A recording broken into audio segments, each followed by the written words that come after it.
Linux में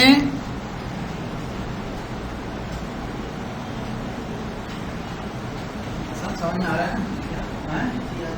मुश्किल तो नहीं हो रही? सबसे छोटे हो इसलिए तुमसे पूछ रहा हूँ मैं। बात होगा ना, जल्दी जल्दी बताने की कोशिश करते हैं तो फिर मुश्किल होती है समझने में।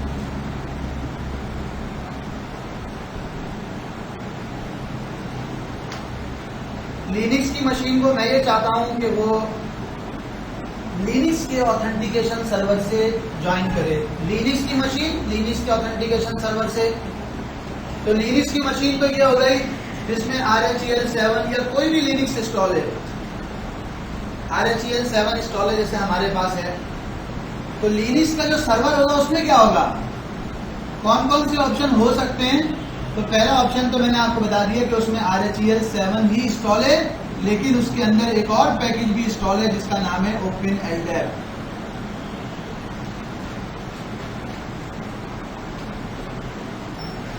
ठीक है जी।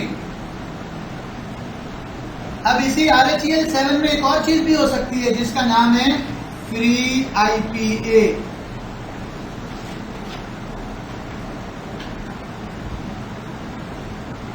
ये भी लिनक्स में होता है। OpenLDAP भी लिनक्स में होता है।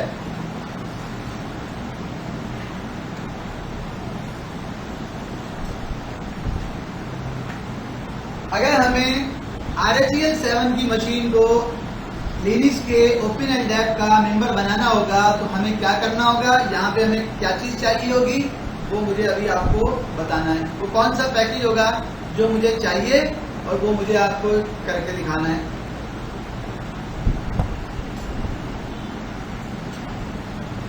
अगर CLI में करना है तो auth-config TUI, अगर GUI में करना है तो auth-config GUI।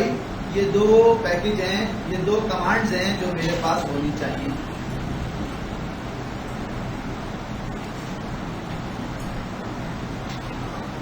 अब यही सेम चीज है लेकिन एनवायरनमेंट थोड़ा सा चेंज है। यहाँ पे माइक्रोसॉफ्ट की एक्टिव डायरेक्टरी है, कोई भी हो, मेरे पास 2012 की है। हाँ GTK GUI लिखा, अच्छा मैंने CLI और GT, चलो हाँ TUI GTK।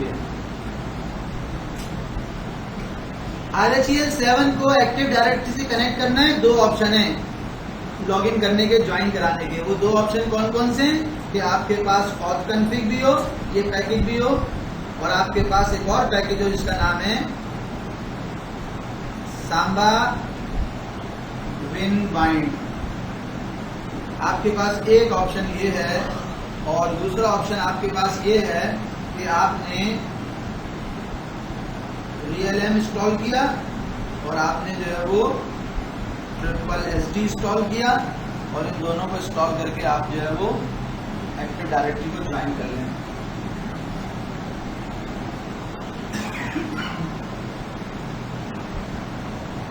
एक में आप सांबा यूज कर रहे हैं जो विंडोज और लिनक्स के दरमियान इंटीग्रेशन का काम करता है और उसके थ्रू आप जो है वो लिनक्स की मशीन को एक्टिव डायरेक्टरी की मशीन से ज्वाइन करा रहे हैं। लेकिन जो बेस्ट ऑप्शन है वो ये है, जो अब लेटेस्ट ऑप्शन आया है वो ये आया है।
थोड़ा सा हाँ क्या कह रहा, एक GTK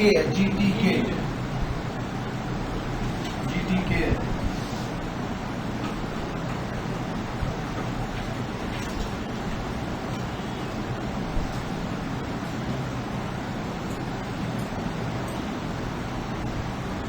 दोबारा मैंने थोड़ा सा डायग्राम में चेंज किया है, इसको एक दफा फिर समझ लें। सिर्फ समझना जरूरी है, वो मैं आपको बता दूंगा, बहुत आसान है प्रैक्टिकली। कि रेड हैट इंटरप्राइज लिनक्स की मशीन को रेड हैट के एलडेप से मुझे ज्वाइन करवाना है, जो आपके एग्जाम में भी आता है।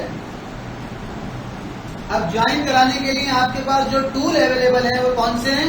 वो दो हैं। एक authconfig GUI के नाम से और एक है authconfig GTK के नाम से। ये दोनों टूल एक ही टूल है, लेकिन एक के अंदर जरा GUI होता है और एक के अंदर जो है ना CLI जैसा एनवायरमेंट होता है। ये तो बात हमने डिसाइड कर ली कि RHEL 7 के एलडेप से ज्वाइन करने के ये दो टूल हैं, दोनों में से आप कोई भी यूज कर सकते हैं। फिर दूसरी बात कि इनको कोई भी टूल इस्तेमाल करें, लेकिन ज्वाइन कराने के लिए आपके पास अगेन दो ऑप्शन है। एक ऑप्शन ये है कि आपको यूजर का नाम पता हो और आपको यूजर का पासवर्ड पता हो। यूजर का नाम मालूम हो, यूजर का पासवर्ड मालूम हो, तो आप यूजर का नाम देके और यूजर का पासवर्ड देके ज्वाइन कर सकते हैं। ये है पहला ऑप्शन। और दूसरा ऑप्शन क्या है? दूसरा ऑप्शन ये है कि जिसमें आपको यूजर का नाम देना है और आपको पासवर्ड नहीं देना। ठीक है, यूजर का नाम देना है और आपको पासवर्ड नहीं देना, या बल्कि मैं इसको इस तरह कहूं तो ज्यादा बेहतर है कि यूजर का नाम देना है, यूजर का नाम देने के साथ साथ आपको प्लस पासवर्ड देना है। जब आप ये यूजर का नाम और पासवर्ड देंगे तो वो आपको एक टोकन अलॉट कर देगा, जिसको हम बोलते हैं Kerberos टिकट। ये फैसिलिटी अगर आप सिर्फ यूजर का नाम और पासवर्ड दे के लॉगिन कर रहे हैं, इसमें भी आप यूजर का नाम और पासवर्ड ही दे रहे हैं, लेकिन उसका पैटर्न थोड़ा सा चेंज होता है। उसमें आप जो ये बताते हैं कि मैं पासवर्ड बेस्ड नहीं बल्कि यूजर का नाम दे रहा हूं और मैं Kerberos बेस्ड जो है वो ऑथेंटिकेशन चाहता हूं।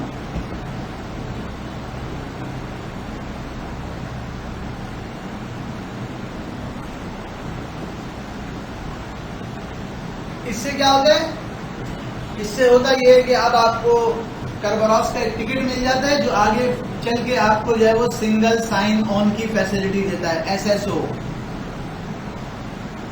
एक में क्या है? फर्स्ट वाले में आपने लॉगिन किया, अगर आप विदाउट Kerberos जा रहे हैं तो एक में आपने यूजर नेम दिया, पासवर्ड दिया, लॉगिन हो गए।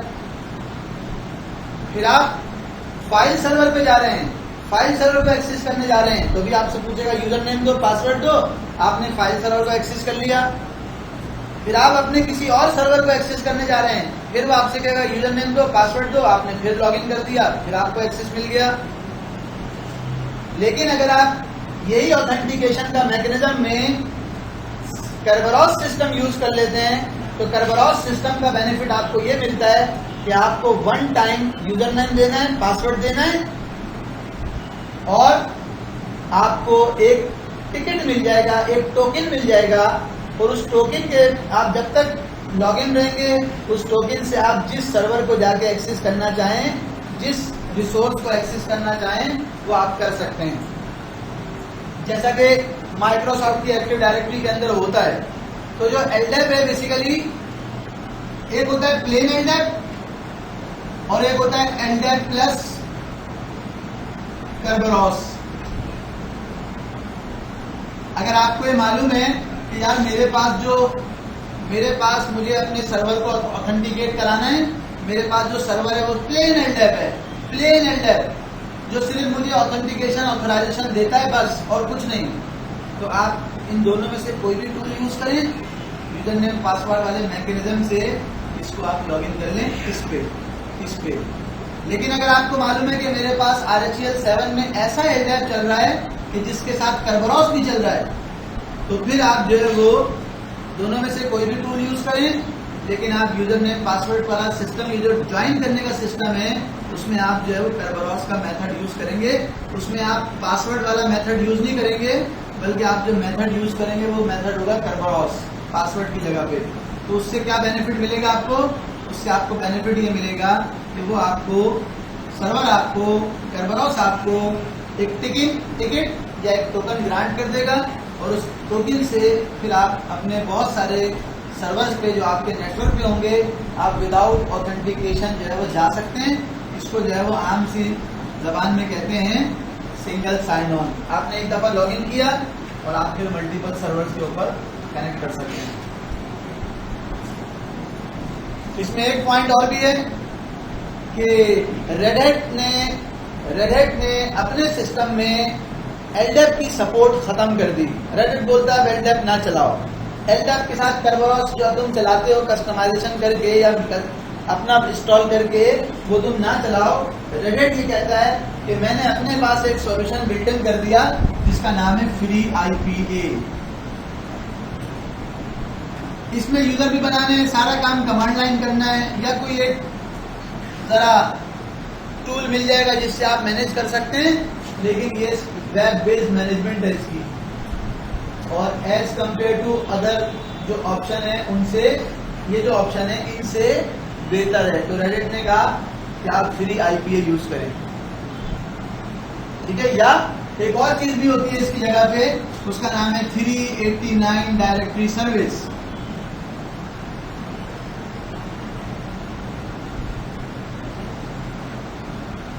लेकिन सारी चीजें अपनी जगह।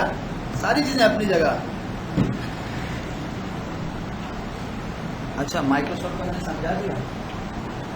ऊपर वाले में मैंने आपको 2-3 बातें बताई हैं, उसमें कोई बात अगर पूछने वाली है, सिर्फ बेसिक कॉन्सेप्ट दिया है, करते कैसे हैं वो मैं अभी आपको दिखा रहा हूँ।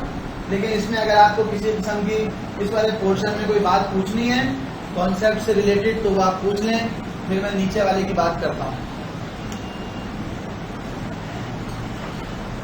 इससे पहले हम रेड हैट की मशीन को, अगर लिनक्स की मशीन कह रहे, रेड हैट ना कह, किसी भी लिनक्स की मशीन को अगर माइक्रोसॉफ्ट की एक्टिव डायरेक्टरी से ज्वाइन करना होता था तो हमें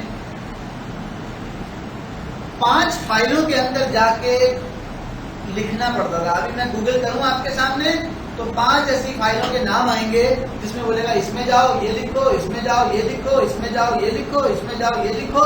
तो ये 5 जगहों पे लिखोगे तो तुम माइक्रोसॉफ्ट एक्टिव डायरेक्टरी को ज्वाइन कर पाओगे, यूजर नेम पासवर्ड ऑथेंटिकेशन कर पाओगे AD से, ठीक है। 5 जगहों 5 का नाम आएगा। एक मुझे मेरे एक कस्टमर ने बोला कि भाई जरा मुझे भेजें तो सही, मुझे करना है ये काम Ubuntu के लिए, तो मैंने उसको जो है वो भेजा था। मैं आपको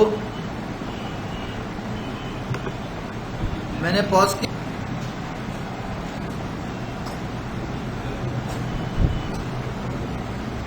मैं वो आपको जस्ट ऑप्शन दिखा रहा हूं क्योंकि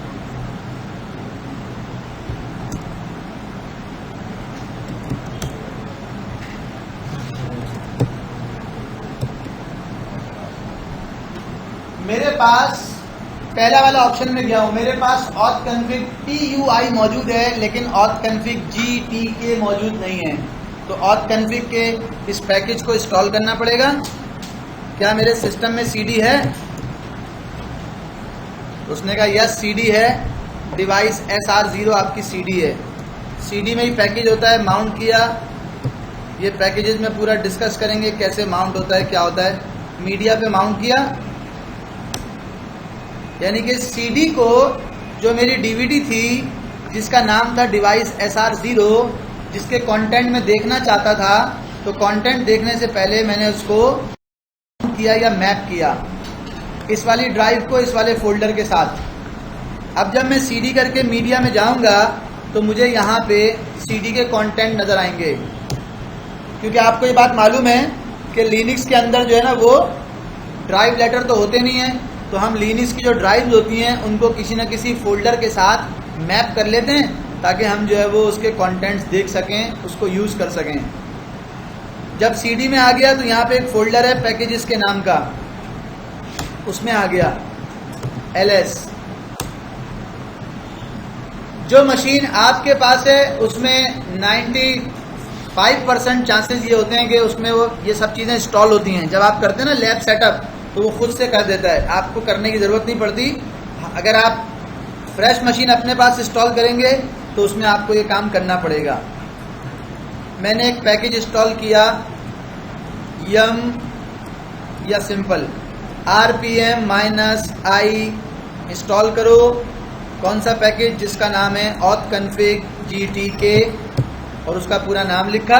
RPM तक टैब प्रेस करेंगे तो आ जाएगा और इंटर।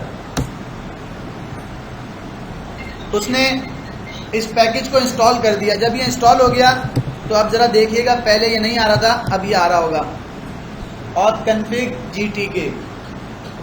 तो मैंने सिंपल auth-config GTK का लिखा। क्या करने जा रहा हूं? अभी LDAP को ज्वाइन करने जा रहा हूं। जस्ट इंटर कर दिया।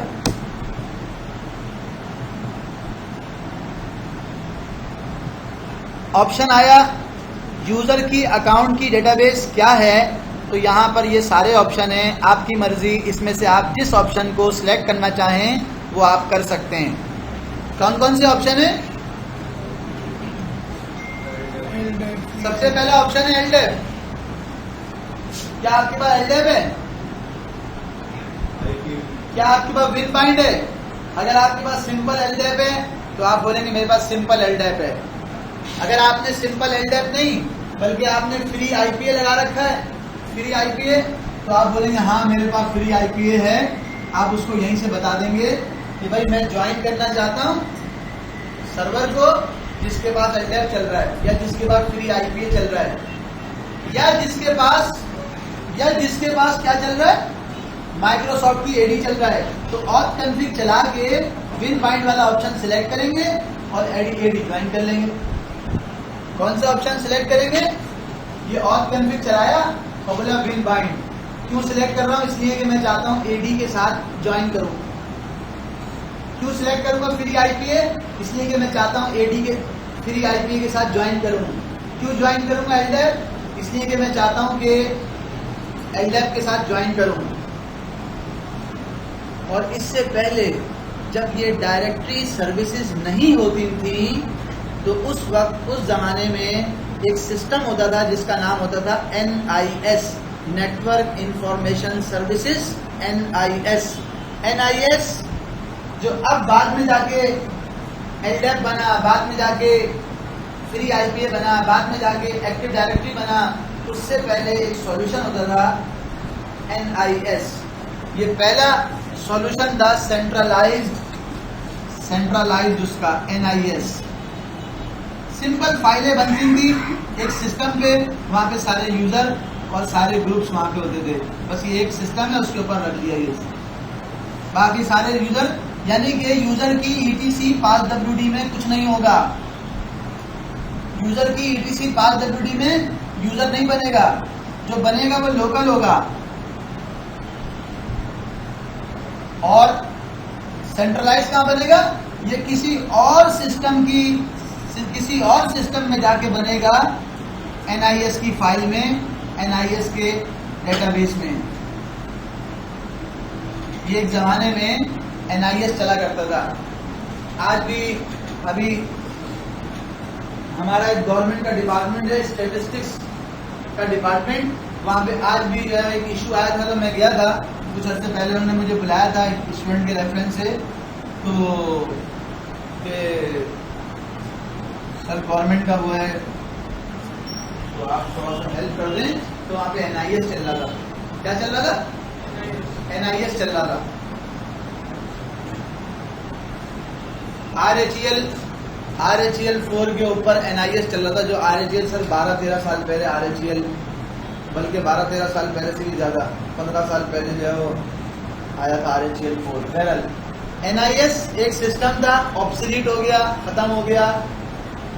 LDAP एक सिस्टम था, बहुत सी जगहों पे अभी भी चल रहा है, लेकिन वो फीचर नहीं दे रहा होता आपको। WinBind एक सिस्टम आया था जो विंडोज को, लिनक्स को AD से ज्वाइन करता था। हम उसको प्रेफर नहीं करते, ऑब्सोलीट हो गया। हमारे पास फ्री IPA का एक सॉल्यूशन है। जिन लोगों के पास माइक्रोसॉफ्ट की एक्टिव डायरेक्टरी नहीं होती, वो उस सॉल्यूशन को जो है वो देख रहे होते हैं, उस सॉल्यूशन के ऊपर सेटअप कर रहे होते हैं। तो कुछ भी करना है आपको, ये ऑप्शन आपके पास है। आपने उसको, मैंने इसे कहा है कि मुझे LDAP पे जाना है। जब मैंने कहा कि मुझे LDAP पे जाना है तो उसने कहा LDAP पे जाने के लिए आपको एक पैकेज और इंस्टॉल करना पड़ेगा। अगर आपको LDAP सर्वर ज्वाइन करना है तो उसका नाम क्या है, NSS-PAM-LDAP-D का पैकेज है। क्या नाम है, NSS-PAM-LDAP.D पैकेज। वो क्यों करना है, उसकी वजह ये है कि उसको एक लाइब्रेरी चाहिए होती है, वो आपके पास नहीं है। एक लाइब्रेरी चाहिए होती है, वो नहीं है, तो आपको वो इंस्टॉल करना पड़ेगा अगर आप चाहते हैं कि LDAP को ज्वाइन करें। तो मैंने कहा ठीक है कर लेते हैं, कोई मसला नहीं है। इसको बंद कर दिया। क्या पैकेज का नाम बताया था, RPM-I NSS-PAM-LDAP खुद ही आ गया। उसका x86 वाला मैंने टैब प्रेस किया, खुद ही आ गया, इंस्टॉल कर दिया। जब उसको इंस्टॉल करने गया उसने कहा उसके लिए NSCD चाहिए, तो मैंने कहा लो भाई NSCD भी साथ ही कर लो। अब NSS कौन कौन से पैकेज किए हैं, PAM-LDAP-D और NSCD, ये दो पैकेजेस मैंने किए हैं। और करने के बाद जब मैं दोबारा जाऊंगा auth config GTK पे, तो अब मैं देखूंगा कि वो मुझे LDAP के ऊपर करने पे कोई मुझे एरर मैसेज नहीं देगा। अच्छा, उसने मुझे एक मैसेज और भी दिया कि एक और पैकेज है वो भी कर लो, लेकिन मैंने गौर से देखा तो मैंने कहा इसको करने की जरूरत नहीं है। क्यों भाई, इसको करने की जरूरत क्यों नहीं है कि मैं LDAP को यूज कर रहा हूं पासवर्ड के साथ, पासवर्ड के साथ, सिंपल LDAP के पासवर्ड के साथ। अगर मैं LDAP को सिंपल पासवर्ड, LDAP के पासवर्ड के साथ जो है वो ज्वाइन करना चाहता हूं, तो मुझे इस और किसी पैकेज को इंस्टॉल करने की जरूरत नहीं है। एक चीज, दूसरी बात ये कि अगर मैं LDAP को ही ज्वाइन करना है लेकिन मेरे पास सिंपल पासवर्ड वाला मेथड नहीं है, बल्कि करबरोस पासवर्ड वाला मेथड है। करबरोस पासवर्ड वो जिसमें आपको पासवर्ड तो वेरीफाई होता है, लेकिन आपको साथ में एक रिटर्न में एक टोकन भी मिल जाता है। क्या मिल जाता है, एक टोकन भी मिल गया कि भाई ये आपका टोकन है। जैसे वो दुबई में हम एक क्या कहते हैं उसे, एक कार्ड ले लेते हैं ना, क्या नाम था उसका यार, नॉल, पता नहीं, हाँ ऐसे नाम था। वो ले लिया हमने, बस अब हमने ले लिया तो बस अब घूमते रहते हैं उसी से, वरना क्या होगा फिर हर जगह जाके पैसे देना पड़ता है ना भाई। तो मुझे वो वाला सिस्टम चाहिए, टिकट मिल जाए मुझे, टोकन मिल जाए मुझे बस। और फिर मैं सर्वर पे एक दफा यूजर नेम पासवर्ड डाला, लॉगिन हो गया, और फिर मुझे जहां भी जाना है मुझसे दोबारा पासवर्ड ना मांगे, बल्कि मेरा टिकट दिखा के मुझे वहां पे एंटर कर दे। उसके लिए अगर आप वो चाहते हैं तो फिर आपको एक और पैकेज जिसका नाम है PAM-KRB5, वो पैकेज भी इंस्टॉल करना पड़ेगा ताकि आपको उसकी भी सिक्योरिटी की एक लाइब्रेरी मिल जाए। तो मैंने कहा यार कर लेता हूं, चलो अच्छी बात है। PAM-KRB5 तो कैसे करूंगा, RPM-I PAM-KRB5, ये नाम था x86। ये आपकी जो लैब है ना बनी हुई है, जब आप इसमें करेंगे तो आपको ये ऑप्शन नहीं देगा कि भाई ये पैकेज इंस्टॉल कर लो, वो पैकेज इंस्टॉल कर लो। अब देखें, दोबारा गया एंटर किया। अब मेरे पास ऑप्शन है, वो कह रहा है भाई अगर तुम्हें LDAP सर्वर ज्वाइन करना है तो करो, LDAP सर्वर ज्वाइन करना है तो करो, पासवर्ड वाला करना है तो वो भी कर लो। कैसे, ये मैंने सेट कर दिया। एग्जाम में आपको ये इंफॉर्मेशन गिवन दी हुई होगी उसमें आपके ब्राउजर में कि आपने एक यूजर को, LDAP यूजर को सिस्टम पे लॉगिन करना है। क्या लिखा हुआ होगा, बस ये लिखा हुआ होगा एक LDAP यूजर है जिसका नाम है LDAP यूजर फॉर एग्जाम्पल 10। इस LDAP यूजर 10 को आपने लिनक्स की मशीन पे लॉगिन करना है, बस इतनी सी बात लिखी हुई होगी। और लॉगिन करने के लिए कुछ उन्होंने पैरामीटर नीचे दे रखे होंगे कि अगर तुम इसको, इन पैरामीटर को यूज करना चाहो तो कर लो। तो हम जाएंगे वहां पे auth config GTK, वहां जाके उसे कहेंगे कि भाई हमें LDAP यूज करना है। LDAP के डोमेन का नाम ऐसे देना पड़ता है, DC इज इक्वल टू, मिसाल के तौर पे हमारा ऑन वायर के नाम से सेटअप हुआ हुआ है, तो DC is equal to on wire, DC is equal to PK। ये आपको इन्फॉर्मेशन दी हुई होगी। फिर वो आपको उसका IP भी दिया हुआ होगा कि भाई ये IP है। ये सारी चीज़ें आपने बस यहाँ पे ऑर्डर में डालनी होंगी। क्या IP दिया हुआ होगा? LDAP:// IP दिया हुआ है, फॉर एग्जाम्पल 192.168.40 डॉट, मिसाल दे रहा हूँ आपको, मैंने कह दिया 201।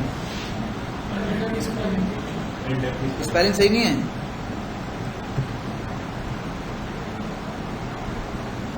अब उसने मुझे एक और ऑप्शन दिया जो कि वहां पे होगा। वो ऑप्शन क्या होगा कि क्या आपको जो क्लाइंट और सर्वर के दरमियान की कम्युनिकेशन है उसको इनक्रिप्ट रखना है या विदाउट इनक्रिप्शन जाने देना है। तो अगर मैं इनक्रिप्शन देना चाहता हूं तो मैं यहाँ पे क्लिक करूंगा, वो मुझे कहेगा डाउनलोड CA सर्टिफिकेट, और यहाँ पे जो URL है ये भी मुझे दिया हुआ होगा। अभी आप देखेंगे बुक में भी, जो आप प्रैक्टिस लैब करेंगे उसमें भी दिया हुआ होगा। आप सिंपल कॉपी करेंगे वहां से और उसको पेस्ट कर देंगे। दिया हुआ होगा कैसे, फॉर एग्जाम्पल लिखा हुआ होगा ऐसा, http://example.com/ca/cert.pam, ऐसा सर्टिफिकेट होगा, उसका पूरा पाथ होगा, वो आपको दिया हुआ होगा। आपने वो लिखना है, आपने उसको ओके कर देना है। ठीक है।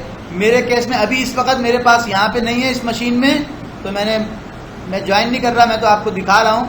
तो मैंने यहाँ पे इसको अनचेक कर दिया, लेकिन आपको चेक लगा के ये वो एंट्री जो आपकी लैब में दी हुई होगी वो आपको यहाँ पे करनी है। उसके बाद आ गई इंफॉर्मेशन जो आपने देनी है। एग्जाम में आता है LDAP का पासवर्ड दे दो, वो जब आप लॉगिन करोगे तो आपसे पूछेगा। एडवांस ऑप्शन में गया, यहाँ पर ये चेक लगाना होगा, create home directory on the first login, ये आपने चेक लगा दिया। बाकी कोई ऑप्शन, कोई चीज़ आपको मॉडिफाई करने की ज़रूरत नहीं है। ये एक केस है। दूसरा केस क्या है कि आप यहाँ पे LDAP का पासवर्ड नहीं देंगे, बल्कि करबरॉस का पासवर्ड का ऑप्शन सेलेक्ट करेंगे और वो आपसे आपके डोमेन का नाम पूछेगा। तो डोमेन का नाम आप ऐसे देंगे, कैसे देंगे? कैपिटल में। जो आपका डोमेन का नाम था, जो आपने यहाँ पे इस तरह लिखा था, वो आप यहाँ पर देंगे ऐसे। और ये जो जगह हैं,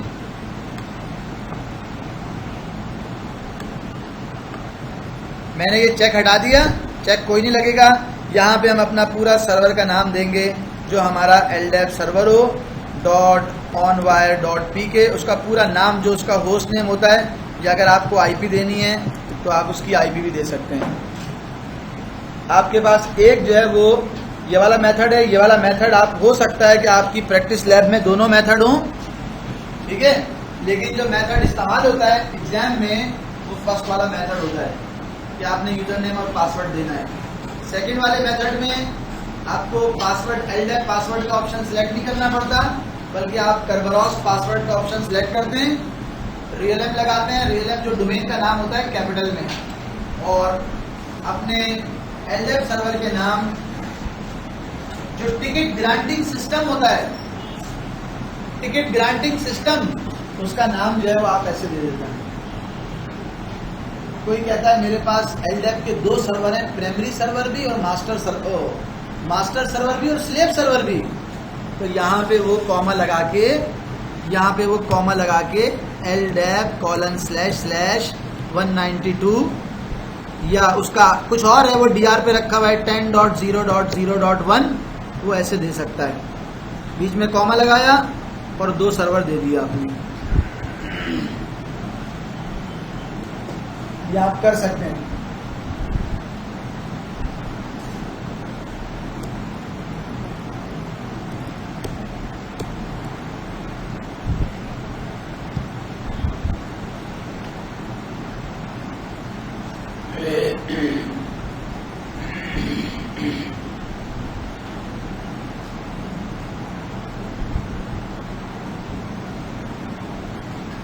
अब फर्ज करें कि मैंने अपने इस सिस्टम को, मैं ये समझ रहा हूं कि मैंने अपने इस सिस्टम को LDAP का पासवर्ड का मेंबर बना दिया, जस्ट अप्लाई किया, इसको वेरीफाई कर लिया कि क्रिएट होम डायरेक्टरी पे चेक लगा हुआ या नहीं लगा हुआ, जब भी यूजर लॉगिन करे उसकी होम डायरेक्टरी आ जाएगी या नहीं आएगी, और इसको अप्लाई कर दिया। ये चंद सेकंड लेगा और सिस्टम के अंदर बैकएंड पे जितनी भी कॉन्फ़िगरेशन फाइल्स होती हैं उन फाइल्स के अंदर जाके लिख देगा कि आपको LDAP सर्वर कहाँ से मिलेगा।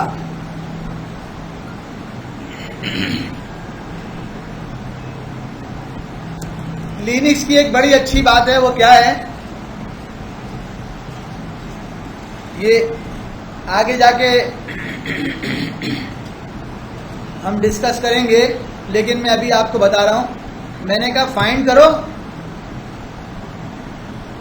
ये जो कमांड मैंने चलाई है, इस कमांड ने मेरी कौन कौन सी फाइलों में कहां जाके क्या लिखा है मैं ये जानना चाह रहा हूं। तो मैंने कमांड चलाई फाइंड करो पूरे सिस्टम में। मुझे उसके नाम से कोई गर्ज नहीं है, बस मुझे सिर्फ ये बताओ पूरे सिस्टम में कौन सी ऐसी फाइल है जिसका चेंज टाइम कितना है, 5 मिनट्स।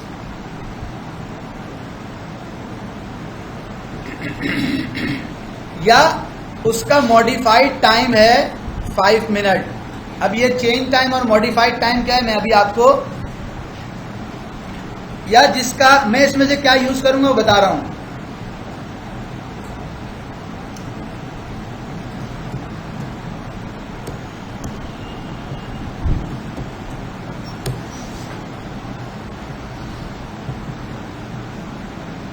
ये जो ऑप्शन है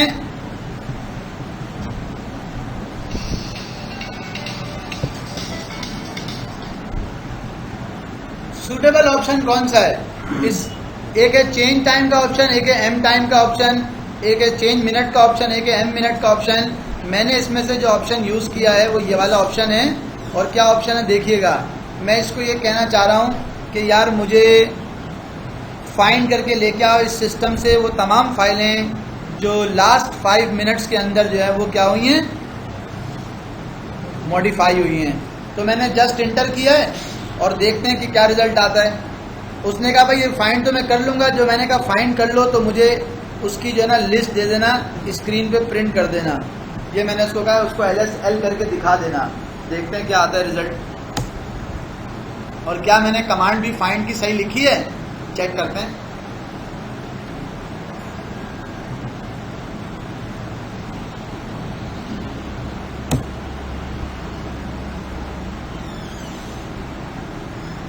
अरे इतनी सारी लिया है,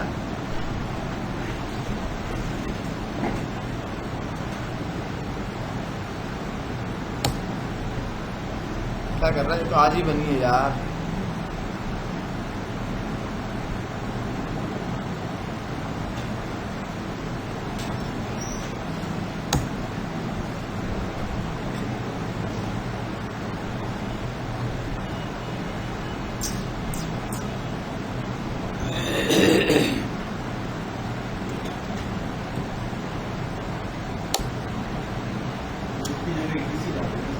हाँ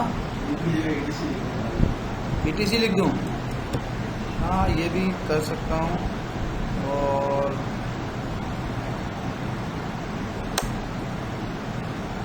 नहीं वो उस तरह मुझे दिखा नहीं रहा, उसकी वजह ये है। हाँ टाइप्स में फाइल कर दूँ तो भी वो फाइल ही है ना सारी। असल में वो SC लिनक्स चल रही है ना,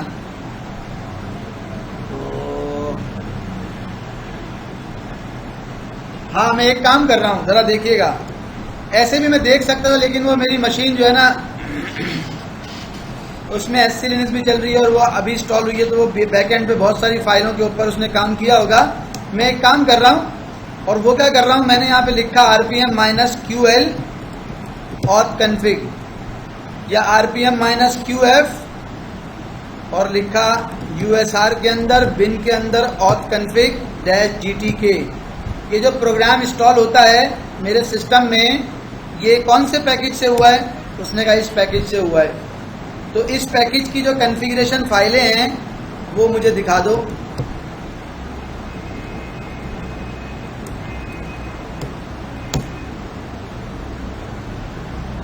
उसने मुझे ETC के अंदर उस पैकेज की कॉन्फ़िगरेशन फाइल दिखाई है, famd auth config GTK। अच्छा, ये ऐसे होगा नहीं, मैं आपको वैसे दिखा देता हूँ। चलें, लेस किया ETC LDAP,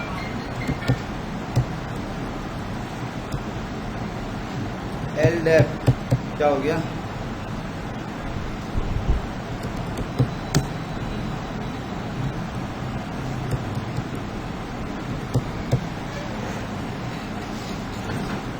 खैर, अभी मुझे वो समझ में नहीं आ रहा कि मैं आपको किस तरह दिखाऊं, और अगर मैं दिखाने जाता हूं तो मुझे ज़्यादा चीज़ें दिखाना पड़ेंगी। लेकिन असल चीज़ जो है वो ये है कि ये जो आपने, उसके बहुत सारे तरीके हो सकते हैं। एक बात मेरे जहन में आ रही है जो मैं अभी आपको चेक कराता हूं, कि मैंने उसके अंदर एक IP लिखी थी जो थी 192.168 शायद 40.200। तो ज़रा वो कमांड देखें जो मैं लिख रहा हूं। IP क्या लिखी थी? 201।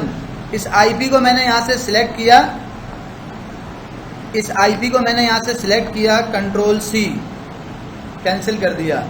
अब देखें मैं क्या कर रहा हूँ। मैंने कमांड लिखी है grep -r, जहाँ पे जिस फाइल में ऑन वायर लिखा हो या जिसमें ये 192.168 40.201 की IP लिखी हुई हो, ये IP और ये ऑन वायर का नाम जहाँ कहीं भी लिखा हुआ हो, स्मॉल में लिखा हुआ हो या कैपिटल में लिखा हुआ हो, मुझे पूरे सिस्टम के अंदर से ETC में जिस फाइल में लिखा हुआ है दिखा दो, तो ये मुझे दिखा देगा कि मैंने किस फाइल में लिखा है। ये दिखा दिया।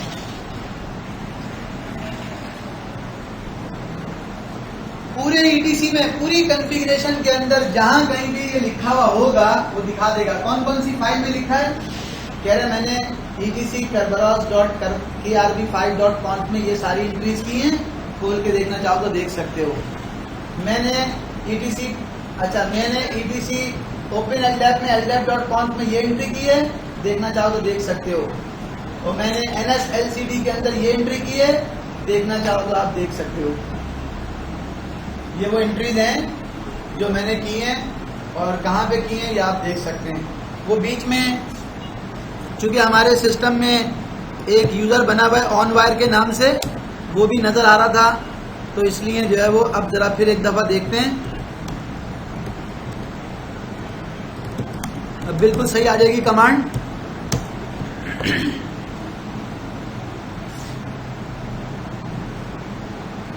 तो ऑन वायर का यूज़र डिलीट नहीं हुआ।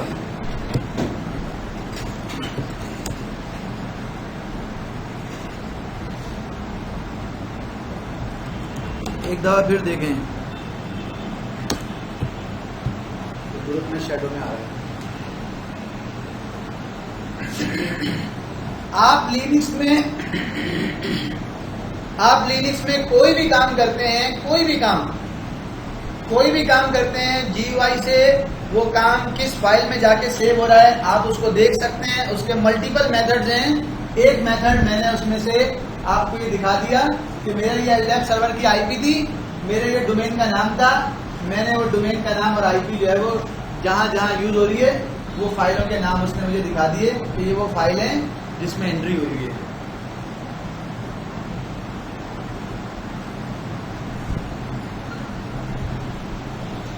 क्या टाइम हो गया? फिर AD को छोड़ दो, फिर बाद में करा देंगे।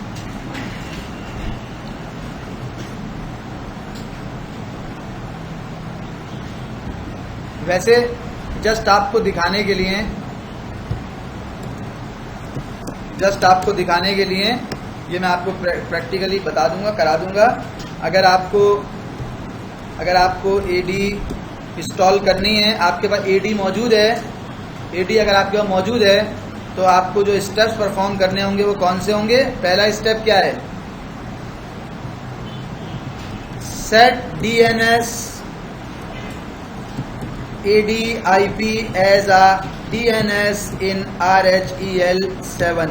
ये सबसे पहला स्टेप है कि आपकी मशीन के ऊपर जिस तरह विंडोज़ की मशीन पे आप DNS सेट करते हैं, वो वाला जो एक्टिव डायरेक्टरी का होता है वो आपको सेट करना पड़ेगा। दूसरा काम क्या करना पड़ेगा, इंस्टॉल करना पड़ेगा REALMD का पैकेज। कैसे? RPM-I REALMD। तीसरा काम आपको क्या करना पड़ेगा, बस अब आपको ये कमांड चलाना पड़ेगी,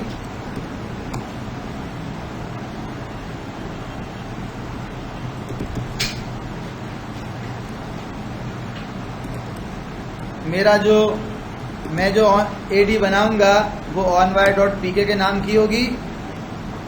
तो मुझे डिस्कवर करना होगा और ज्वाइन करना होगा onwire.pk। इस ज्वाइन के अंदर मेरे पास दो ऑप्शन है। अगर आप उससे पहले मेरे पास आने से पहले करके देखना चाहें तो आप कर सकते हैं।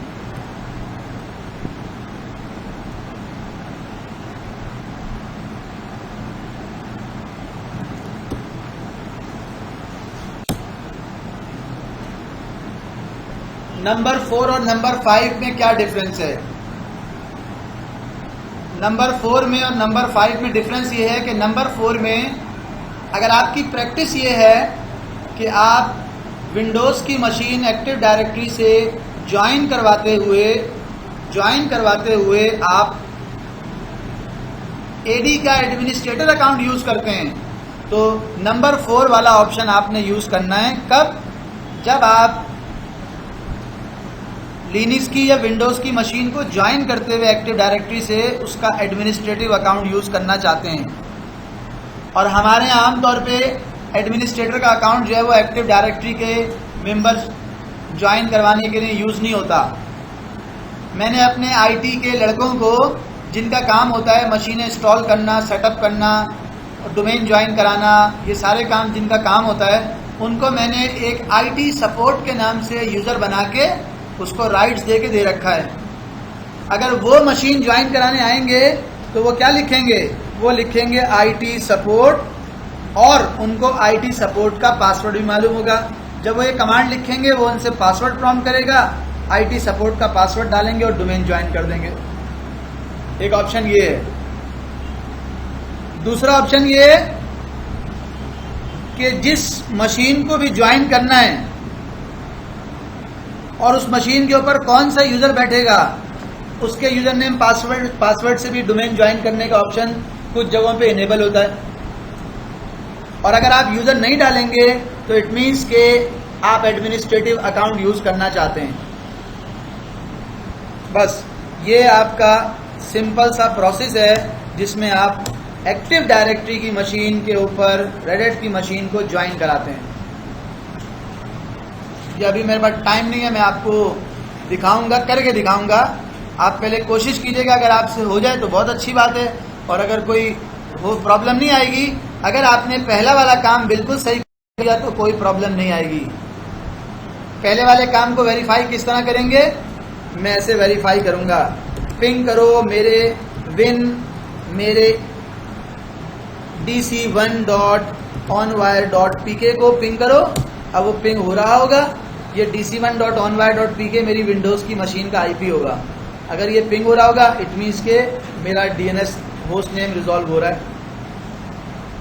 ये पैकेज इंस्टॉल करना है मुझे। अगर मेरे सिस्टम में DVD मैंने माउंट कर रखी होगी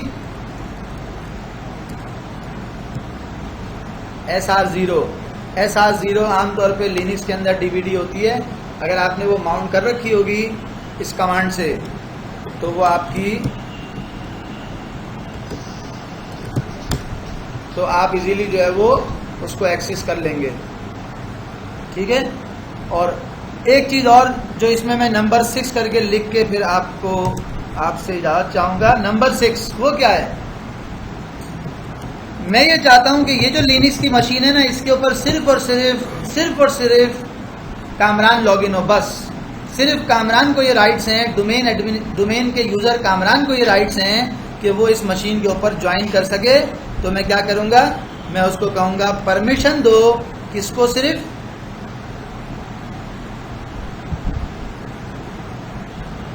किसको परमिशन दो?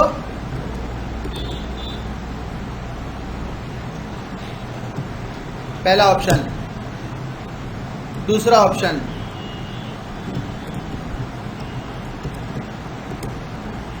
या इसको आप ऐसे भी लिख सकते हैं,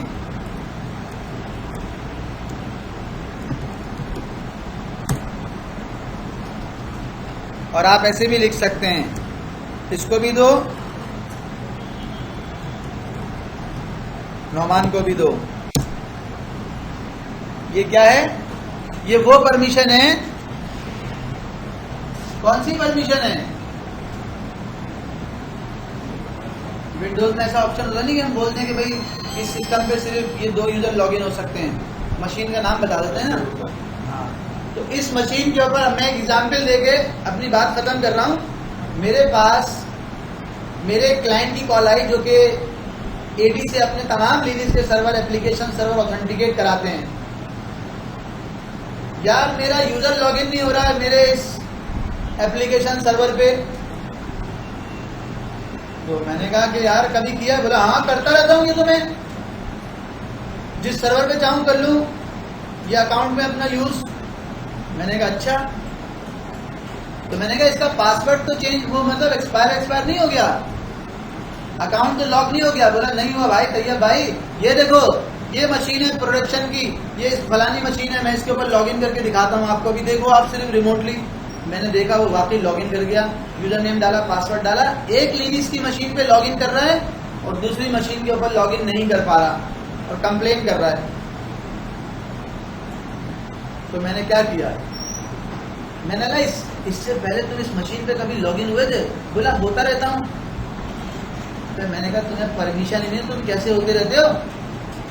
जैसे होता है ना कि हम मिसाल दे रहा हूं, हम गाड़ी लेके आते हैं ना मजे के बाद, तो क्या बोलते हैं उसको? अभी चलते चलते बंद हो गई यार, अभी तो चल रही थी।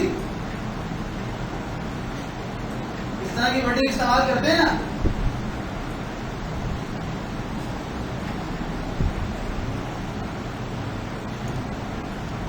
तो उसने मुझे ये कहा, तो मैंने कहा नहीं, मैंने दिल में सोचा, मैंने कहा बेचारे को पता नहीं होगा। मैं गया वहां पे और मैंने जाके उसको क्या बोला, तुमको इस पे भी लॉगिन करना है? उसने कहा हाँ लॉगिन करना है। तो मैंने कहा भाई इसके अकाउंट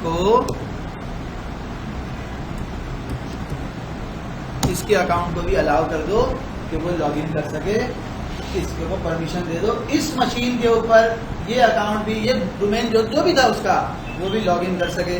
जब उसको अलाउ कर दिया उसने कर दिया। और वरना बाकी मशीनों पे क्या होता है, ऐसा कर देते हैं, ऐसा जान छुड़ाने के लिए कि भाई हर बंदा ये ना बोले यार मुझे भी अलाउ करो, मुझे भी अलाउ करो, हमने कर दिया। ऑल का मतलब है एक्टिव डायरेक्टरी के जितने यूजर हैं वो सारे के सारे यूजर इस लिनक्स की मशीन पे अपना यूजर नेम अपना पासवर्ड यूज करके लॉगिन कर सकते हैं, जो कि कोई अच्छी प्रैक्टिस नहीं है। सही है, हमें तो बताना होता है कि इस सर्वर के ऊपर मेरा एक डेटाबेस का एडमिनिस्ट्रेटर और उसका जूनियर, सिर्फ दो लोग इन ऑरेकल के सारे सर्वर्स के ऊपर, डेटाबेसेस के सिर्फ ये 2 लोग लॉगिन कर सकते हैं। अगर इंफ्रास्ट्रक्चर हेड भी आके उसको लॉगिन करने की कोशिश करेगा उस पर, तो वो लॉगिन नहीं कर सकेगा। क्यों नहीं कर सकेगा? उसकी वजह कि हमने परमिशन ही सिर्फ कामरान और नौमान को दी है। सही है भाई, ये मैं आपको दिखा दूंगा। अभी जो है वो